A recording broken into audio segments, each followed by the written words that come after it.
이 서류는 사망신고서입니다. 신고 대상은 살아 있었습니다. 화면 속 박진석의 목소리가 차갑게 떨어졌습니다. 그 사람은 당사자의 친딸이었습니다. 그리고 다음 날 모텔방. 고성의 손에 쥐어진 건 사과도 협상도 아닌 고발장과 고발 접수증이었습니다. 사건 번호까지 선명했습니다. 회장 3호로 버틴 26년이 종이 2장 앞에서 무너졌습니다. 고성이는 사문TV에서 대체 무슨 말을 했을까요? 그리고 어떻게 박진석이 직접 카메라 앞에 앉게 만드는 불씨가 됐을까요? 이제 3일 전 고성이가 마지막 카드를 꺼낸 순간으로 돌아가겠습니다. 3일 전 모텔방. 고성이는 수중에 10만 원밖에 남지 않았습니다. 변호사는 박진석의 압박에 손을 떼었고 집에서도 쫓겨났습니다. 고성이는 침대에 주저앉아 벽을 바라봤습니다. 목이 바짝 말라 침을 삼켰습니다. 돈도 없어, 집도 없어, 변호사도 없어. 법으로는 이길 수 없다는 걸 이미 알고 있었습니다. 박진석은 변호사도 돈도 권력도 모두 가지고 있었으니까요.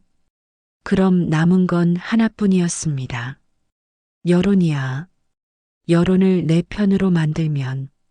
고성이는 핸드폰을 꺼내 들었습니다. 포털에서 검색을 시작했습니다. 재벌 폭로, 유튜브 인터뷰, 사문TV. 고성이의 눈이 반짝였습니다. 이거야. 사문TV는 폭로로 사람을 살리고도 죽일 수도 있는 채널이었습니다. 고성이는 떨리는 손으로 전화를 걸었습니다. 여보세요? 사문TV 맞나요? 네, 맞습니다. 무슨 일로? 고성이는 한 번 숨을 크게 들이쉬었습니다. 안녕하세요. 저는 고성이라고 합니다. 슈조이 그룹 박진석 회장의 아내입니다.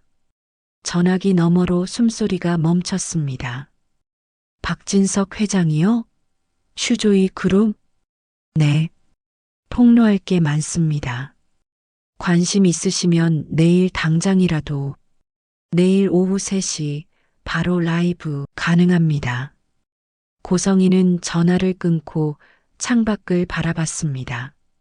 웃음이 나와야 하는데 눈물이 먼저 났습니다. 절망에서 희망으로 감정이 바뀌고 있었습니다. 평판과 체면이 목숨인 사람이니 가만히 못 있겠지? 박진석, 이제 내가 무너질 차례야. 하지만 고성이는 몰랐습니다. 그 한 번의 방송이 박진석을 협상이 아니라 카메라 앞으로 끌어낼 거라는 거요. 그날 저녁 고성이는 모텔 앞 골목에서 검은 차 한 대를 봤습니다. 창문 너머로 렌즈가 번쩍였습니다. 누군가가 분명히 찍고 있었습니다. 고성이는 피하지 않았습니다. 오히려 환하게 웃었습니다. 그래, 찍어. 내일은 상황이 달라질 테니까. 다음 날 오후 3시 사문TV 스튜디오. 빨간 불이 켜졌습니다. 생방송이 시작됐습니다. MC가 카메라를 보며 말했습니다.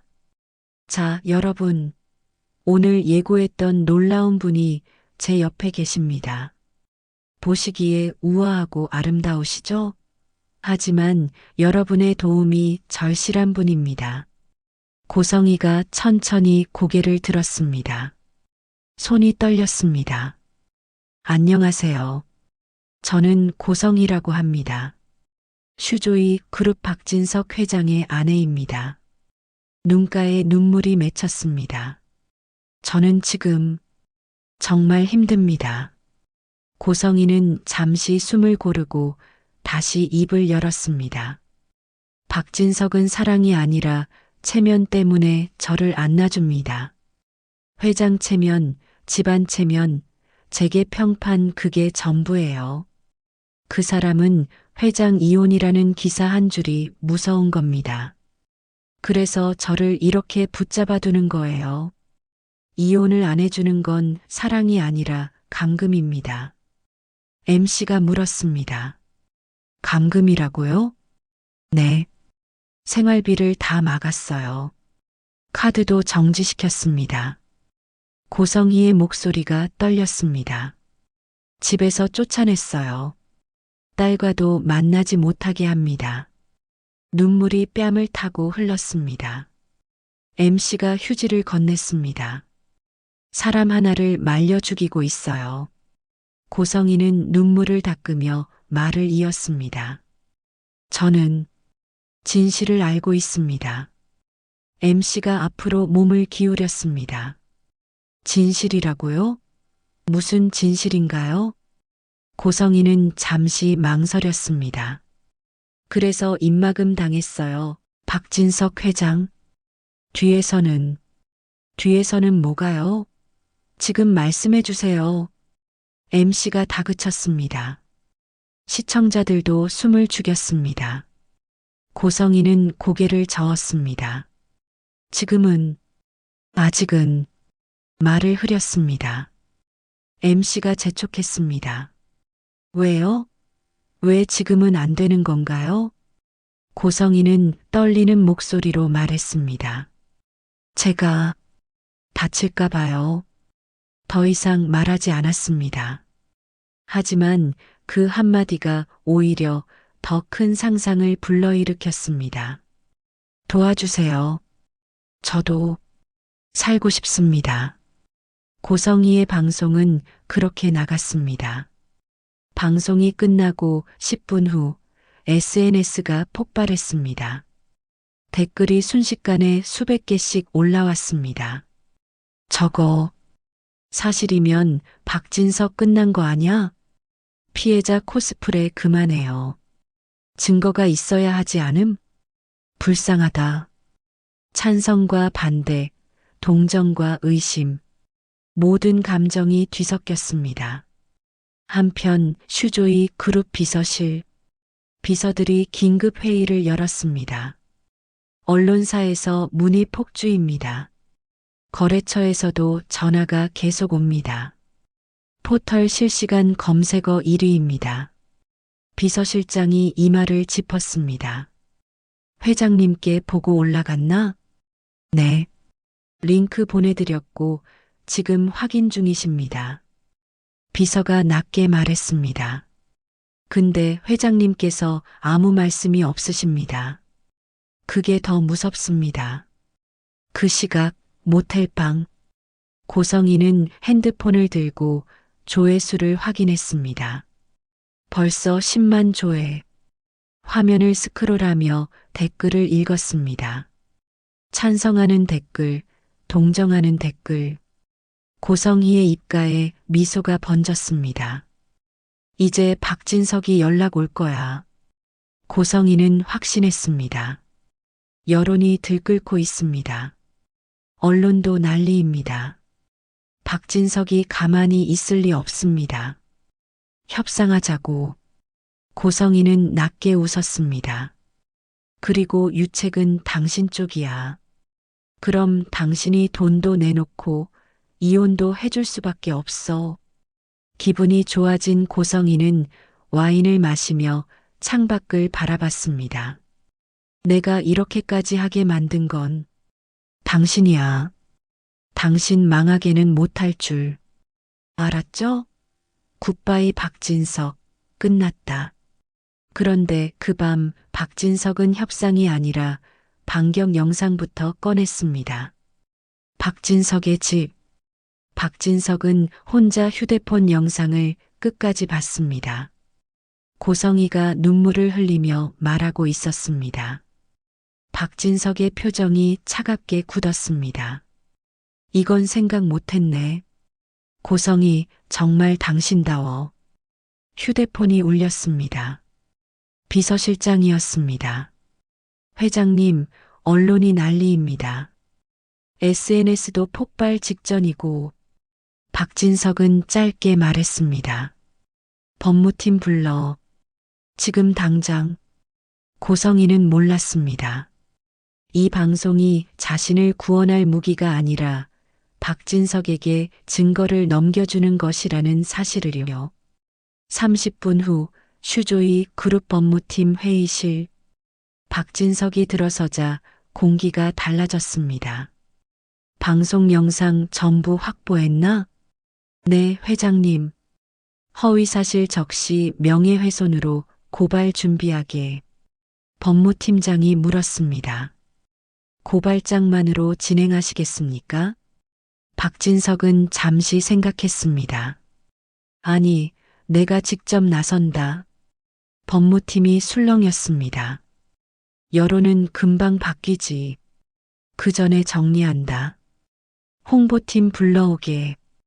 20분 후 슈조이 그룹 홍보팀이 준비를 마쳤습니다. 스튜디오에 박진석이 카메라 앞에 앉았습니다. 표정은 차갑고 담담했습니다. 촬영이 시작됐습니다. 오늘 방송에서 나온 주장, 사실과 다릅니다. 박진석은 카메라를 정면으로 바라봤습니다. 저는 감정으로 대응하지 않습니다. 확인된 자료와 절차로 대응하겠습니다. 한마디 한마디가 무겁게 떨어졌습니다. 화면이 바뀌었습니다. 서류 한 장이 보였습니다. 개인정보는 모두 불러 처리됐지만 제목은 선명했습니다. 사망신고서. 이 서류는 사망신고서입니다. 신고 대상은 살아있었습니다. 박진석의 목소리가 차갑게 이어졌습니다. 그리고 그 대상은 당사자의 친딸이었습니다. 박진석은 잠시 말을 멈췄습니다. 숨을 한번 고르고 더 낮은 목소리로 이어갔습니다. 혼인 전후 정황상 살아있는 아이가 사망으로 처리된 기록이 확인됐습니다. 화면에 짧은 자막이 박혔습니다. 사망신고. 박진석이 다시 말했습니다. 끝이 아닙니다. 이후 그 아이가 다시 접촉을 받았던 정황도 확인했습니다. 의료 관련 사안이 얽혀 있어 이 자리에서 세부 내용은 말하지 않겠습니다. 박진석의 눈빛이 흔들리지 않았습니다. 다만 그 과정에서 돈이 움직인 기록이 있습니다. 화면이 다시 바뀌었습니다. 또 다른 서류가 보였습니다. 재단 자금 이체 내역. 숫자 부분은 불러 처리됐지만 10억이라는 글자만 선명했습니다. 관련 자금 흐름은 확인 중이며 개인정보와 관련된 부분은 공개하지 않겠습니다. 대신 확인된 자료는 수사기관에 제출했습니다. 그리고 박진석은 마지막으로 카메라를 보고 또박또박 말했습니다. 고성애 씨, 허위사실 적시 명예훼손으로 고발하겠습니다. 촬영이 끝났습니다. 영상이 올라가자 댓글이 폭발했습니다. 친딸을 사망신고. 고성이, 그럼 지금까지 다 거짓말이었어? 한편 김다정은 노트북으로 박진석 영상을 보고 있었습니다. 아니, 사람이 어떻게 저렇게 간악하니? 다정은 고개를 저었습니다. 살아있는 친딸을 사망신고까지 하다니. 이건 사람이 할 짓이 아니었습니다. 한편 이수빈도 핸드폰으로 방송을 보고 있었습니다. 성재 오빠, 정말 끔찍한 사람 밑에서 자랐구나. 수빈은 핸드폰을 내려놓았습니다. 박성재 생각이 났습니다. 저런 사람이 어머니라니. 얼마나 힘들었을까. 그날 밤 박진석의 집. 박진석은 혼자 술을 마시고 있었습니다. 현관문이 열렸습니다. 박성재가 들어왔습니다. 아버지. 박진석은 술잔을 내려놓고 성재를 바라봤습니다. 성재가 조용히 말했습니다. 아버지가 직접 나서면 이 싸움이 더 커져요. 박진석은 대답하지 않았습니다. 왜 그렇게 무모한 짓을 하세요? 성재는 한숨을 쉬었습니다. 아버지, 그 여자하고 되게 닮으셨어요. 박진석은 쓴웃음을 지었습니다. 들어가 쉬어라. 나도 좀 쉬어야겠다. 다음 날 아침 법무팀이 보고했습니다. 고발 접수 완료했습니다. 사건 번호 부여됐습니다. 박진석은 고개를 끄덕였습니다. 좋아. 이제 보내. 법무팀이 서류를 준비했습니다. 고발장 1장, 고발 접수증 1장. 딱 2장이었습니다. 등기로 발송합니다. 봉투가 모텔 주소로 향했습니다. 그 순간 고성이는 아직도 자기가 이겼다고 믿고 있었습니다. 사문TV 댓글창만 새로 고침한 채 슈조이 공식 채널에 올라온 박진석 영상을 아직 못 보고 있었습니다. 하지만 서류 2장이 이미 배달 중이었습니다. 과연 고성이는 서류를 받고 어떤 반응을 보일까요? 다음 날 오후 모텔방. 고성이는 핸드폰을 들고 댓글을 확인했습니다. 조회수 15만. 하지만 댓글 분위기가 이상했습니다. 친딸을 사망 신고. 고성이, 그럼 지금까지 다 거짓말이었어? 증거까지 들고 나왔네. 끝났네. 박진석 영상 봐. 서류 뜸. 고성이의 손이 떨렸습니다. 뭐지? 왜 이래? 문을 두드리는 소리가 들렸습니다. 누구세요? 등기입니다. 고성이는 문을 열고 등기 봉투를 받았습니다. 발신인은 슈조이 그룹 법무팀이었습니다. 봉투 모서리가 손바닥을 찔렀는데도 고성이는 아픈 줄도 몰랐습니다. 뭐지? 고성이는 봉투를 뜯었습니다. 봉투 안엔 서류가 여러 장 들어 있었습니다. 그 중에서도 고성의 시선을 붙잡은 건 딱 2가지였습니다. 고발장, 그리고 고발 접수증. 첫 번째 서류, 표지에 굵게 찍힌 고발장. 고발장? 고성이는 서류를 펼쳤습니다. 눈에 들어온 문구들. 허위사실 적시 명예훼손. 정보통신망법 위반. 고성이의 시선이 피고발인이라는 글자에 꽂혔습니다. 숨이 턱 막혔습니다. 두 번째 서류, 고발 접수증. 사건 번호가 선명하게 박혀 있었습니다. 이게 뭐야? 고성이는 주저앉았습니다. 고발장이 아니라 이미 접수까지 완료된 거였습니다. 아니야. 이건 협박이야. 고성이는 이를 악물었습니다. 그래도 내가 당할 사람은 아니야. 고성이는 핸드폰을 집어들었습니다. 다시 댓글을 봤습니다. 왜 갑자기 분위기가 바뀐 걸까? 그때 눈에 들어온 영상. 슈조이 그룹 공식 채널 박진석 회장 메시지. 뭐야 이게? 고성이는 영상을 재생했습니다. 박진석이 차갑게 말했습니다.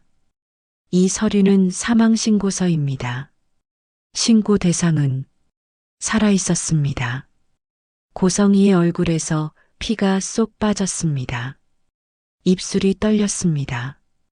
그 사람은 당사자의 친딸이었습니다. 아니, 영상이 계속 이어졌습니다. 재단 자금 10억, 수사기관 제출, 허위사실 적시 명예훼손으로 고발하겠습니다. 고성이는 핸드폰을 떨어뜨렸습니다. 말도 안 돼.